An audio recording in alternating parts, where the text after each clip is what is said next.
মারেফত কাকে বলে?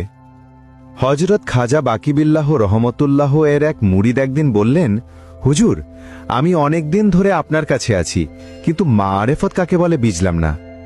তিনি বললেন, তুমি কি মারেফত দেখতে চাও না শুনতে চাও? তখন ওই লোকটি বললেন, আমি দেখতে চাই।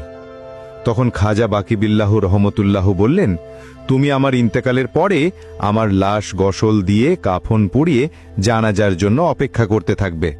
দেখবে ঘোড়ায় চড়ে মুখ ঢাকা একজন লোক এসে আমার জানাজার নামাজ পড়াবে। লোকটি চলে যাবার সময় তাকে বলবে, মারেফত কাকে বলে? তাহলে তুমি মারেফত দেখতে পাবে।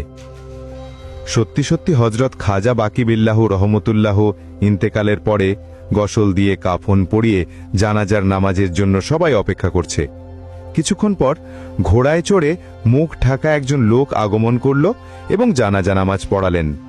লোকটি যখন চলে যাবে তখন মুরিদ তাকে বলল, হুজুর, আমার পীর হযরত খাজা বাকিবিল্লাহ রহমতুল্লাহ আপনার নিকট হতে মারেফত দেখতে বলেছেন।